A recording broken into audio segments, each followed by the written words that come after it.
What up, dudes? It's Gaz, and welcome back to the WARFRAME video. So we're on part 2 of 5 with builds getting buffed in the Abyss of Dagoth update. And we're going over Mag Prime today, a build I use for level 10,000. If you enjoy these types of videos, we do daily WARFRAME videos on this channel. And I'd really appreciate if you sub to the channel. You can see when they all go up. We also got a live stream channel as well, where I did a bunch of this gameplay that we'll be showing in this video.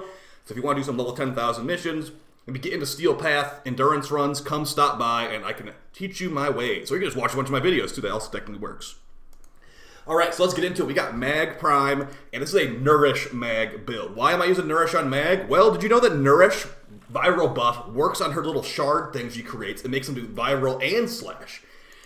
Those shards have a 100% status chance, so you're doing viral and slash quite easily. And once the companion rework goes through, you might not be always running the Panzerable for Violet to get your free viral procs. Well, we got some special things to talk about the Abyss of the God update and Mag and this build very soon. So just explaining how our abilities work, we have the first ability replaced with Nourish. So Nourish is going to provide an energy buff, a viral AoE attack, and also a viral weapon damage buff we're using on the Tenant Arca Plasmor electric roll. The second ability of Mag, the actually ability is not subsumed off, is her bubble, called Magnetize. Pulls enemies in, and this is where things like the Arca Plasmor can fly around and go do crazy stuff. Additionally, the shards I was telling you about earlier are created by your third ability. These little pink shards right here, they will fly into your bubble, and they will do some damage. They will also orbit you if you bullet jump next to them. So we pull them into our bubble.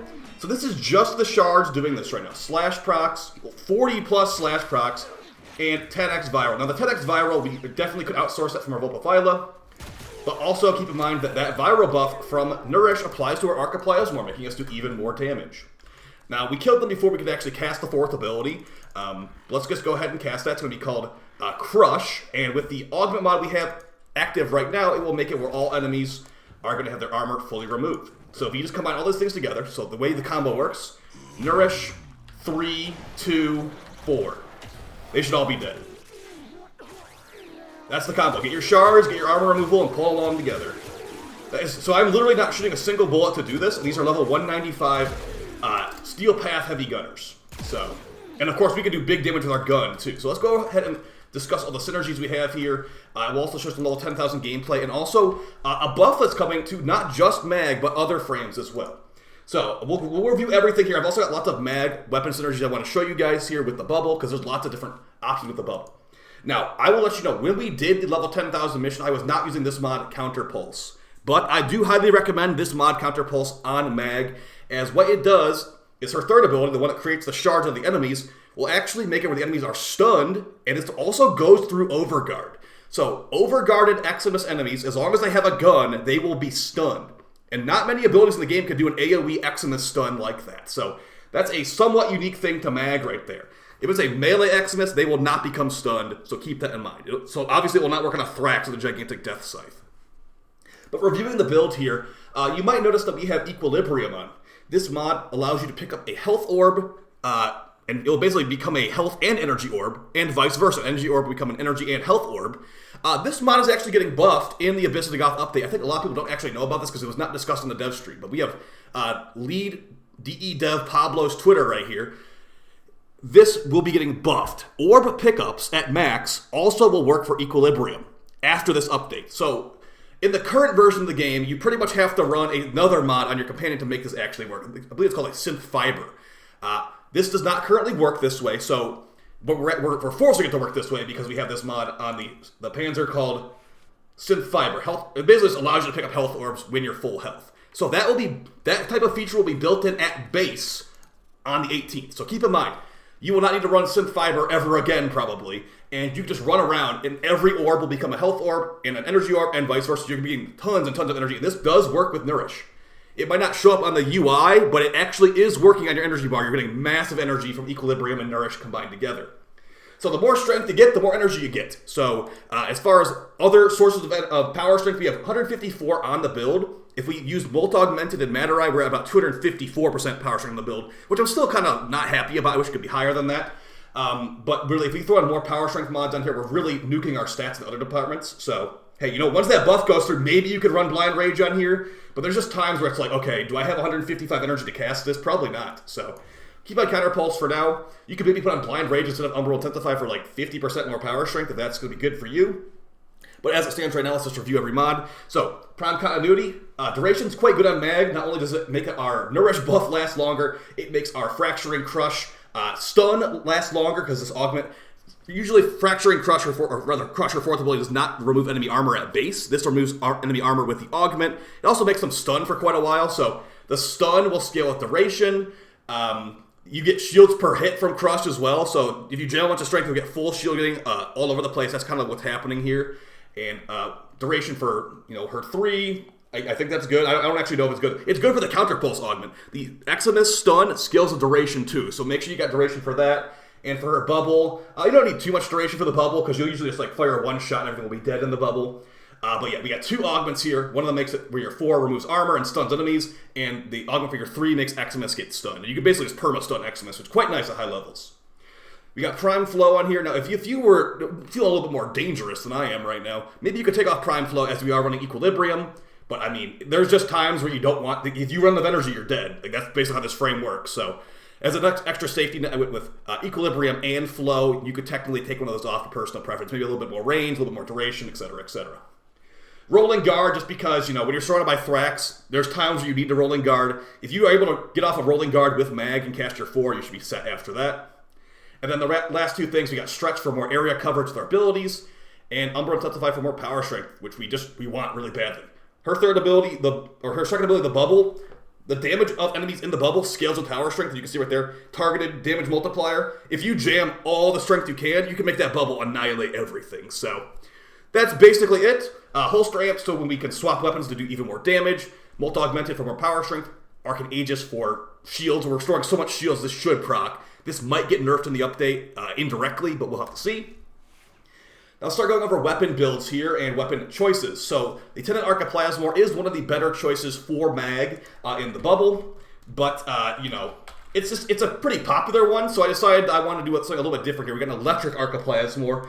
My normal Arca Plasmor is Toxin, but the idea of this one was to make it where it's a purely electric build, and when I throw Nourish on here, it will change it to not just electric, it will become a Viral Electric, and electric procs on grouped up enemies are pretty good. As you can see right here, everything is electric. My Riven is multi-shot crit damage, status chance plus recoil. And yeah, we're just going full electric procs here. The thing we will mainly be procking is electric, and we've got Arcane primary dexterity as we are using the dual Ichors for this setup too. The secondary was not used much in this video, but if you watch my previous Impact Kuva Nukor video, I'm trying to get this to work. So this would be great for getting more power strength with the Parazon mod Power Drain, which we didn't even equip. But the idea of this is going to stay the same. So, 100% increase power strength on a Parazon finisher kill. Oh, sorry, 50% chance. 50% power strength after a Parazon kill. 100% chance for. I don't even know how they put that on there. So get a Parazon kill. Next ability has 50% extra power strength. Hard reset will make your companion respawn faster if you get Parazon kills. So Impact Nukor will be great for this. You can also get energy orbs from a Parazon kill, 50% chance as well. So the reason we use the Impact Nukor is because, or rather I'm using the Impact Nukor, I don't even know if anybody else does this, is because Impact procs make enemies more likely to take Parazon kills, so as long as you break their overguard, you will get a guaranteed Parazon kill basically on those enemies. Secondary Encumber for tons of procs, and we just got some of my DPS build right here.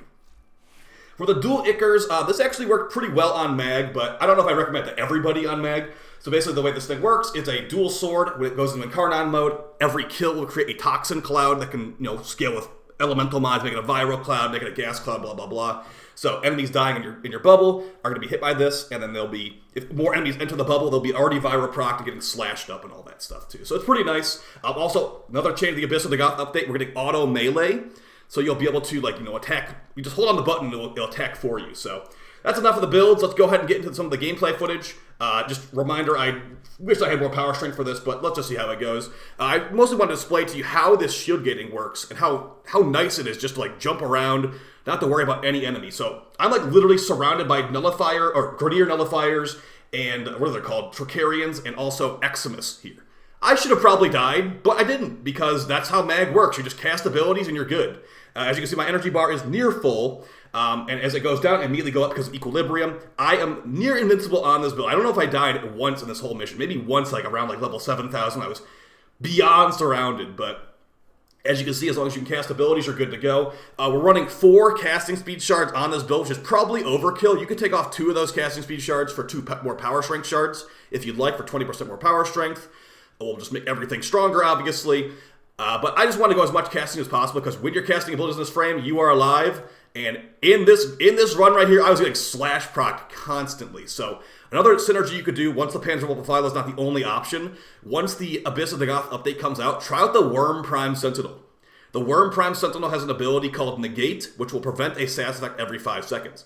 One of the most annoying things on Mag is getting slash proc, because the slash proc ticks once every second, and your shields, I mean, you can regen your shields through a slash proc, don't get me wrong. You can regen through a 1,000,000 damage slash proc on this build, but, you know, you don't want to be having to deal with that in the first place, because that's less time of you shooting your guns, less time that you're, you know, killing Demolists or Exilizers or whatever. So, yeah. Maybe try out Worm Prime's Negate after the patch, as you will not have to worry about slash procs nearly as much.